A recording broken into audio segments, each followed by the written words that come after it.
Olá, sejam bem-vindos a mais um episódio do Veterinária 360 e eu sempre trago um médico veterinário muito especial para a gente bater um papo, conversar, e o tema de hoje é gastroenterologia, tema muito importante, e para falar sobre esse tema eu recebo a doutora Thaís. Doutora, obrigado por ter aceito o convite para a gente bater esse papo. Eu que agradeço, imagina, vamos lá. Legal. E para a gente começar, né, o que te trouxe à medicina veterinária? A medicina veterinária foi amor aos animais, desde pititica, né? Mas a gastro, já dentro da graduação, eu já trabalhei com parasitologia. Tá. E na minha residência, eu já tinha aquela paixão pela endoscopia. Tive um professor gastro, né, Dr. Paulo Renato, em Minas, que era muito bom, então eu gostava de acompanhar a rotina dele. E aí depois de anos e anos dentro da clínica médica atendendo, eu vi essa necessidade. Alguns casos eram muito desafiadores. E a gente tinha uma pessoa em São Paulo, o doutor Ricardo Duarte, que às vezes eu encaminhava. Mas eu queria resolver esses problemas, né? Mas foi paixão mesmo. Legal. Foi isso. E a gente pensando ali na gastro, né? Tem vários exames disponíveis hoje, né? Eu sempre comento com os médicos veterinários que a gente tem muita tecnologia, tem muita coisa que tem avançado na medicina veterinária, tecnologia de ponta, né? E o que a gente tem de disponível para ajudar nesses diagnósticos, né? O que tem de mais recente na gastro? Acho que de mais recente que a gente tem usado com frequência é a endoscopia. Antigamente a gente tinha pouquíssimos profissionais capacitados. Hoje isso vem crescendo muito e ajuda bastante. E a videocirurgia também, eu acho que entraria aí também com uma recente e modernidade também. Então a gente tem usado e abusado desses métodos, né? E métodos sorológicos, PCRs, têm nos ajudado também para fechar alguns diagnósticos que antigamente era muito mais difícil. Legal. E quando a gente fala da endoscopia, quando a gente compara a endoscopia com o procedimento cirúrgico, o que a gente tem de benefício para explicar para esse tutor que está nos assistindo e nos ouvindo? Poxa, a endoscopia é maravilhosa, porque assim, a gente precisa que o animal esteja anestesiado completamente. Mas ele é um método menos invasivo. Então, a gente consegue olhar, avaliar, fazer coleta de biópsia, tirar um corpo estranho. E ali, no mesmo dia ou no dia seguinte, o animal está 100%. Ele não tem corte, a recuperação dele é muito melhor. O tempo de recuperação pós o procedimento, ele é infinitamente melhor nesse sentido, né? Tem que tomar menos medicação. O animal no dia seguinte está pulando, correndo, brincando, pulando, e como se nada tivesse acontecido, né? Isso facilita bastante. E o que você vê na sua rotina? Quais são os casos, né, mais comuns que chegam para você? Olha, acho que assim, infinitamente são vômitos e diarreias. Tá. Vômito e diarreia crônico. Acho que é a grande massa de sintomas que os animais apresentam e que são encaminhados para mim, que às vezes no basicão do clínico geral não consegue resolver. Tá? E o vômito, ele acontece por diversas causas, né? E tem alguma causa específica ali que você vê com mais frequência? Acontece mais por isso daqui? Ele acontece por N causas, né? Às vezes as doenças são endócrinas, renais, enfim, outras áreas que eu acabo diagnosticando e encaminhando. Mas dentro da minha área, quando fica comigo mesmo, é a doença inflamatória intestinal, a intolerância, a alergia alimentar também. Eu acho que seria a grande massa dos meus atendimentos hoje, dos animais que apresentam vômito e diarreia, né? Sim. Agora, uma dúvida que vários tutores têm e gostariam de tirar, às vezes não tem essa oportunidade de estar com o especialista, quantos vômitos a gente poderia perguntar de uma maneira bem simples assim, que é indicado? O animal vomitou uma vez. Tá na hora de levar ele para o veterinário? Nossa, isso é difícil. Assim, se ele vomita uma vez, você vai ter que avaliar outros fatores. Se ele vomitou sangue, isso vai me preocupar um pouco mais, né? Se ele está apático, se ele está quieto, se mudou a coloração de mucosa, se é um filhote, né? Porque pode desidratar mais fácil. Então, não vou ter uma resposta única para te falar. Mas aquele animal que vomita muito eventual e tá correndo, tá pulando, tá brincando, no dia seguinte tá normal, beleza, né? Agora, se ele tem vários episódios de vômito no mesmo dia, é importante levar sim, porque pode desidratar, pode levar a outras consequências. O tamanho e a idade do animal também é importante, que a gente fica de olho nessa desidratação. O sangramento é importante também, se pode ter uma ulceração ou não. Então, não vai ter uma resposta básica, tá? Mas igual você me falou assim, de tutores, né? A gente tem aquela frase que fala, gato vomitar é normal. Não, gato vomitar não é normal. Fala, mas quanto é aceitável? Não sei, se ele comeu um plásticozinho e vomitou aquele plástico, foi um caso isolado, né? Mas se ele vomita ali uma vez no mês, 2 vezes no mês, todo mês ele vomita, já tem que pesquisar. Pode ter alguma coisa a mais e a gente pode conseguir resolver isso aí. A gente está falando ali de cães e gatos, né?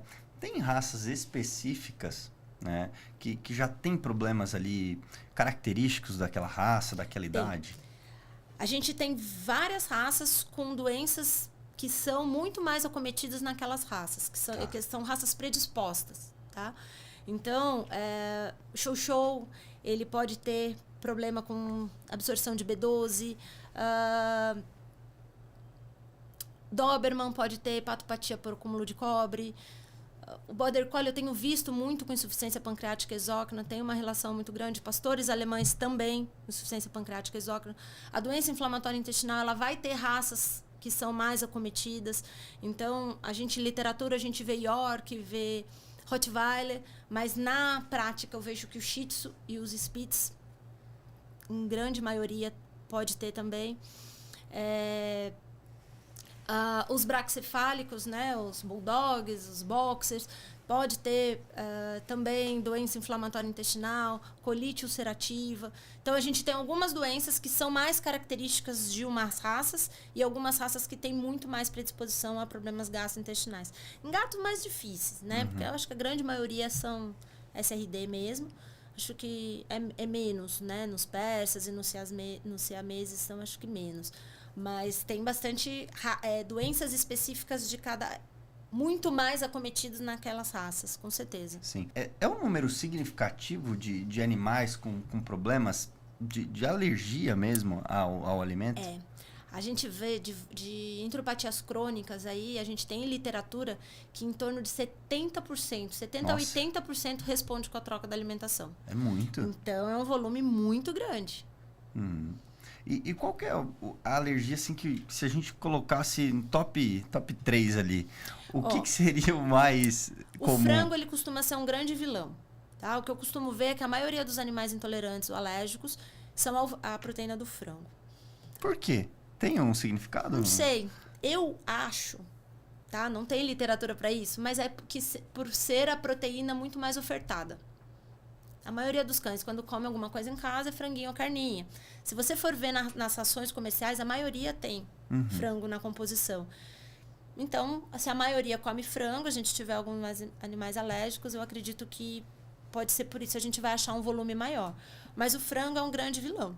Tá? Alguns a glúten também, mas eu diria que o frango aí é um grande vilão. Então, quando passa comigo, dependendo, lógico, a gente faz uma triagem muito boa, mas muitas vezes eu tento tirar o frango aí como um diagnóstico até terapêutico e muitos respondem muito bem, fica 0. Tá. E outros 2 ali que a gente poderia elencar? Carne de porco em segundo lugar e glúten. Glúten também? E glúten também. Tá? Fugiu o nome da raça. Não tem. De pequeno porte? Shih Tzu, aquele que parece cocker, só que ele é maior. Fugiu o nome. A gente vê pouco. Ele é uma raça já que tem predisposição racial à sensibilidade ao glúten. A gente vê super pouco. Me fugiu o nome aqui, não vou lembrar. Tá. E a gente pensando nessa casuística, né? Nessa adaptação da alimentação, né? Nesse tutor tendo mais opções de ofertar esses alimentos ali, você nota que uma alimentação adequada, ela tem um alto custo para esse tutor ou a gente tem alternativas ali? A gente tem um alto custo. Eu acredito que sim. Hoje, as boas rações, se a gente for ver o quilo, assim, é caro, não é barato. Né? Se a gente for pensar em alimentação natural, também não fica barato. Tá? A gente precisa de proteínas de alta qualidade, o volume é maior, precisa de fazer uma suplementação com vitaminas, com outros componentes.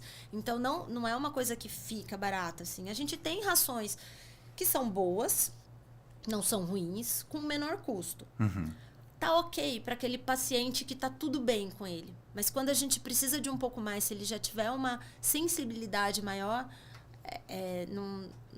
se a gente, não é barato. Uhum. Eu vejo que hoje as ações melhores, né? E não fica custoso. Se o cachorro for maior, piorou, né? Entendi. Se ele comer bastante. Por conta do peso, né? Ele vai comer um pouco peso, mais. Se ele comer ali 600, 700 gramas num dia, você pegar um Rottweiler, né? Um pastor alemão que come mais, 500 gramas no dia, assim, no final do mês. Um ponto que você comentou também da microbiota, né? Todas essas bactérias que tem ali que são boas, né? Que ajudam em toda a parte digestiva desse animal, que já estão ali no trato. É muito comum que os tutores, eles veem que acabou o saco de ração, né? E ele vai comprar, às vezes não encontra a ração que ele dava para o animal dele. Essa troca muito rápida, a gente pode ter problema, né? Pode ter problema por alteração de microbiota, principalmente. Igual eu te falei, tem cachorro que não vai ter nada, né? Assim como humanos também. Independente do que come, tem uma saúde intestinal bem bacana, consegue dar conta. Mas essa troca abrupta pode ter alteração dessa microbiota e o animal ter manifestações clínicas, sim. Né? Pode ser passageira, em poucos dias é autolimitante, ela mesmo sozinha se resolva, mas em alguns casos vai precisar aí de um acompanhamento médico para conseguir dar conforto para esse paciente. Legal. Altera, sim. E agora para os médicos veterinários, né? Que a gente fala com o aluno, com o médico veterinário e com os tutores. O que o médico veterinário que está nos assistindo, ele pode ter em mente, né? O que ele espera ao encaminhar esse paciente para gastro? Como que deve ser essa triagem e como te passar essas informações? Puxa, isso também é uma pergunta assim, bem ampla, né? Muitas vezes que eu vejo os clínicos, eles tentam resolver daquilo que eles têm como experiência, como conhecimento, e quando vê que não está resolvendo, eles encaminham. Às vezes até hoje, né, igual você falou, existem informações 1000 por aí, o próprio tutor, ele fala, poxa, mas não está resolvendo, não tem um especialista, né? Mas quando chega para mim, e é o que eu acho que fica legal, é mandar uma cartinha de encaminhamento, com os exames que já foram feitos, com as medicações que aquele paciente já tomou. Isso vai facilitar para eu já tirar alguns diferenciais ou colocar alguns outros diferenciais, de doenças diferenciais que eu possa estar pensando, né? Então, aquele paciente ele já fez uma dieta terapêutica específica. Resolveu? Não resolveu? Por quanto tempo? Né? Então, quando vem já tudo isso para mim, isso já facilita. A gente ganha tempo nessa pesquisa, né? Mas não vai mandar para mim e eu vou olhar pro cachorro e vou falar, seu cachorro tem isso. Muitas vezes eu vou precisar de alguns exames mais específicos, às vezes uma endoscopia ou às vezes um teste sorológico, tá? Mas eu acho que assim, o parasitológico de fezes, colocar na rotina é muito importante. Às vezes chega para mim é uma verminose, né? Então, um exame simples, barato, que a gente já vai ter um diagnóstico e a maioria dos clínicos vai conseguir tratar, né? E aí é isso, assim, os exames que foram feitos, as terapêuticas que foram usadas e como que foi a resposta daquele animal. Então, mas tem casos que são desafiadores, que eu dou uma sofrida também.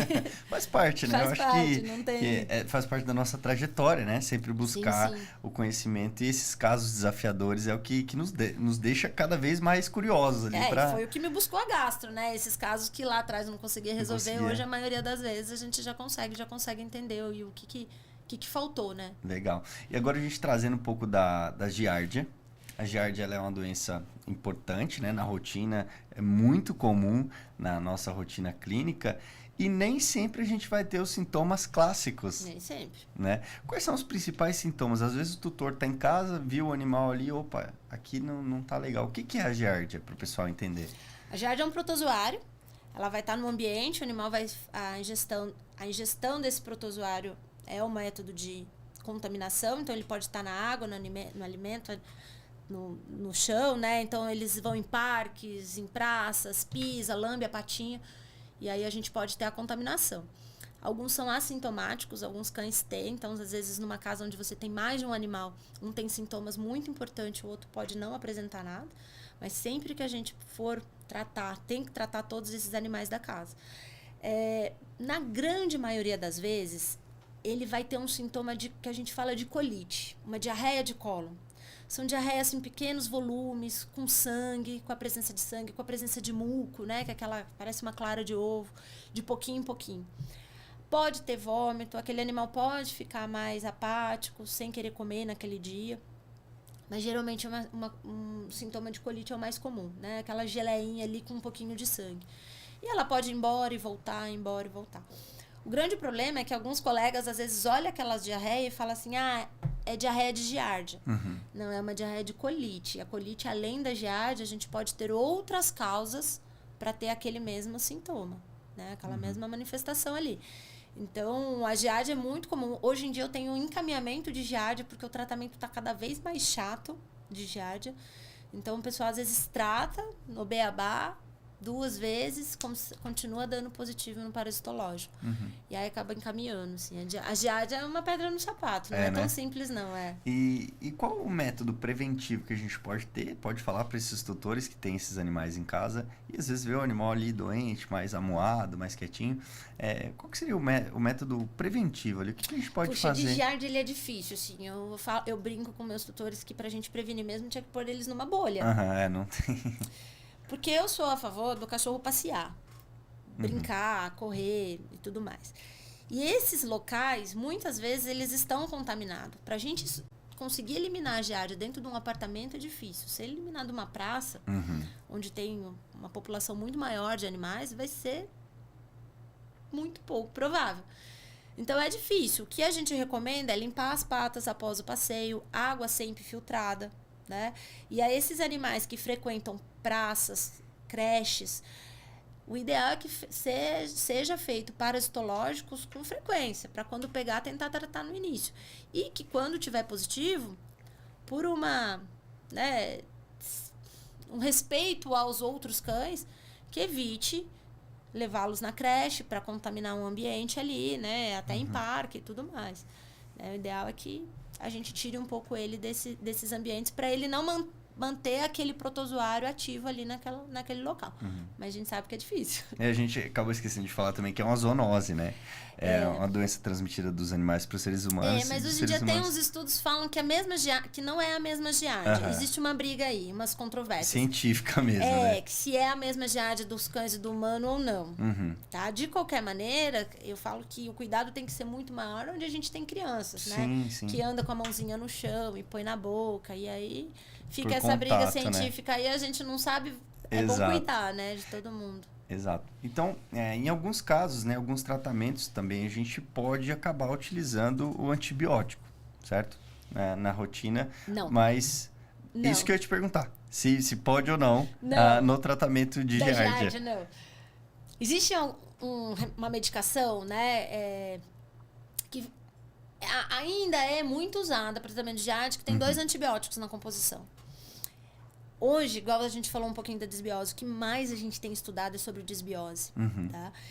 E o prejuízo que o antibiótico causa, a gente tem trabalhos que a gente pode causar uma desbiose por até 6 meses naquele paciente.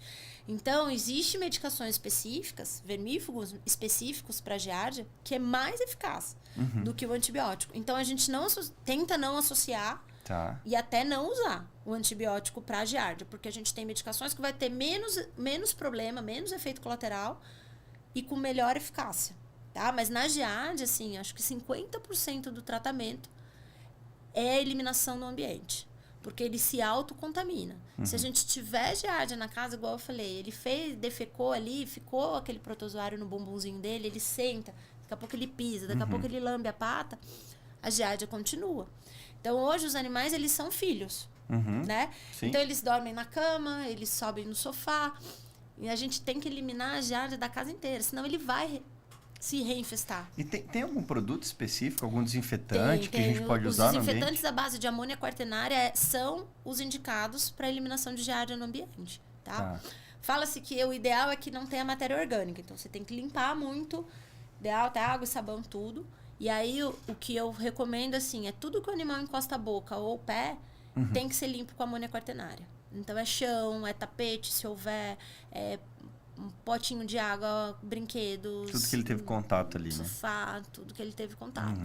Né? Então, dá um trabalhão. A gente pede banho para esses animais aí no meio do tratamento para eliminar qualquer protozoário que possa estar no pelo dele também. E todos os animais têm que ser tratados. Num ambiente onde você tem 4, 5, 6, 8 animais, às vezes, é difícil, não é fácil. Legal. E a gente comentou, né, agora pensando no uso do antibiótico para algumas enfermidades gastro, né? Você comentou da desbiose. Então, essa desregulação do organismo, né? Você recomenda o uso de probióticos após o uso de antibióticos? Eu uso bastante probiótico. Eu gosto bastante dos probióticos, dos pré-bióticos. Tem algumas brigas aí... Só para o pessoal entender qual que é a diferença de probiótico e prebiótico. Da diferença? Um é mais na síntese ali e a outra mais no final do intestino que ele vai ser mais indicado, tá? Mas eu gosto desses simbióticos que tem os dois e eu uso bastante. Nesses animais sensíveis eu costumo usar. A gente tem alguns colegas que falam que ainda não tem tanta comprovação científica de alguns probióticos na linha veterinária. Eu vejo um benefício danado, assim. Eu acho que alguns moduladores intestinais também eu uso bastante, com bastante frequência nesses pacientes. E eles ficam bem melhores. Até por conta de todo o sistema imune, né? A gente também tem estudos que comprovam, né? Que a gente tem uma melhora significativa ali em toda a questão imune desse paciente. Os meus pacientes usam com bastante frequência. Legal. Vem junto no combo. Né? Legal. E como que você vê o futuro da gastroenterologia veterinária aqui no Brasil, né? Lá fora também tem vários estudos. O que você imagina ali? Qual o cenário para os próximos 10 anos? A gente tem estudado muito, né? A especialidade da gastro dentro da veterinária tem crescido muito. Antigamente, igual eu falei, quando eu comecei, era um ou outro que tinha. Sim. Então, hoje tem muita gente buscando, estudando, pesquisando, né? A gente tem trabalhado hoje com transplante fecal, que é uma coisa nova na veterinária. Não sabia. Era da medicina humana, a gente tem trabalhado por quê? Por conta da desbiose, é o que mais se estuda. Né? Na medicina humana é um foco de estudo, na veterinária tem sido também. Então, e é isso, assim, se o intestino não funcionar bem, a gente, né, eles falam que o intestino é o segundo cérebro. Sim. O paciente não vai estar bem, né? A gente tem para metabolização de todo aquele alimento, para energia, para produção de neurotransmissores, serotonina, dopamina, que gera prazer, isso tudo vai gerar qualidade de vida no paciente. Então, eu acho que a gente só tá crescendo. A veterinária está crescendo muito a nível de pesquisa e de acesso a exames e diagnósticos para ter o melhor tratamento. Então, eu acho que tá numa curva bem crescente. Aí eu vejo só melhora, né? Legal. Então, tá sendo muito rápido. A gente tem que acompanhar, estudar o tempo inteiro, senão a gente fica para trás. Legal. Que muda. Hoje, o que é... É muito rápido a ciência, né? É muito rápido. O que é certo hoje, passa daqui 2 anos, já não é mais, né? Já, não é que não é certo, mas que mudou, viu? Que, de repente, outras coisas são melhores, né? Então, mesmo o uso do antibiótico para giardia, essa possibilidade de transplante fecal, né? Que é você pegar um paciente que tem alteração da desbiose, né? A gente vai ter aí um déficit daquelas bactérias que deveriam estar numa população maior. Você precisa fazer um painel genético, tá? Um painel de desbiose mesmo, ver em que proporções essas bactérias estão.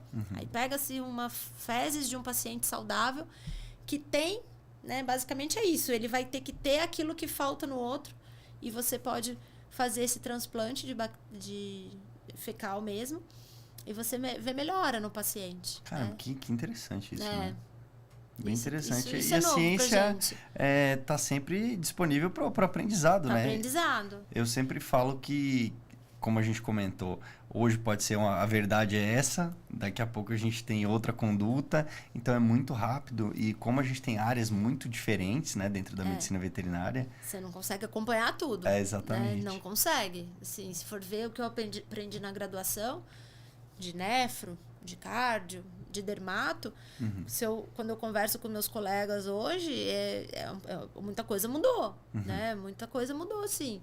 E eu trabalho diretamente com vários outros especialistas, então eu tento aprender um pouquinho nas outras áreas também pra gente... Mas na gastro é o que a gente tem que estudar, porque muda mesmo. E aí vem os consensos, né? Que são, assim, estudos maiores com pessoas especializadas, renomadas, estudos sérios, que aí vem os consensos falando, é assim, é assado, não é, não é. E o ideal é a gente seguir isso, porque tem uma base, né? Sim. Então, falando disso, falando da gastro, hoje tem um consenso do uso dos gastros protetores, né? Então, usam-se muito omeprazol sem necessidade. E uma das coisas que o omeprazol pode fazer várias, é causar uma desbiose. Caramba. Porque a gente altera pH gástrico, a gente vai alterar as bactérias que vão estar ali no trato gastrointestinal dele. Então, ele tem que ser usado, falar, mas não faz mal. Pode fazer. Então, a gente vai... hoje tem em que dia, ponderar, né, dentro da especialidade da gastro, a gente usa muito menos omeprazol, muito menos antibiótico. Legal. Legal. Bom demais. Eu acho que a gente conseguiu esclarecer boa parte das dúvidas, né? Eu também aprendi muito e é muito legal quando a gente tem essa troca, né? Isso é gratificante, sim. E o pessoal que está nos assistindo também ganha esse bônus, né? De uma conversa que pode salvar vidas, né? Eu sempre falo que o óbvio tem que ser dito, né? Então, para que as pessoas entendam. E o paciente que tem alterações gastrointestinais, tem vômito e diarreia, ele não tem qualidade de vida. Né? Muitas vezes ele não come direito, ele tem náusea, ele tem gases, ele tem aquele desconforto constante. Então, está relacionado a uma qualidade de vida melhor, do paciente estar mais estável, estar mais feliz, estar melhor, né? Tá totalmente relacionado com a parte gastro. Legal. Só que o que pega ali é que sintomas gastrointestinais podem ser problemas diversos, de N áreas, exatamente. Legal. Thaís, a gente está chegando na parte final. Gostaria de te agradecer muito por esse bate-papo, por esses esclarecimentos. É uma pincelada ali para o pessoal entender, mas que o convite fica aberto para os próximos episódios, para a gente trazer outros temas, tá? Com certeza, eu que agradeço. Fica aí à disposição. Quem quiser também depois mandar pergunta, a gente responde. Se ficou com dúvida, a gente pode mandar nos comentários, né, do vídeo. Pode mandar nos comentários e a gente vai respondendo. Joia. É sempre um prazer. Muito obrigado, viu? Eu que agradeço, imagina. Então, se você gostou, curta, comente, compartilhe e até mais.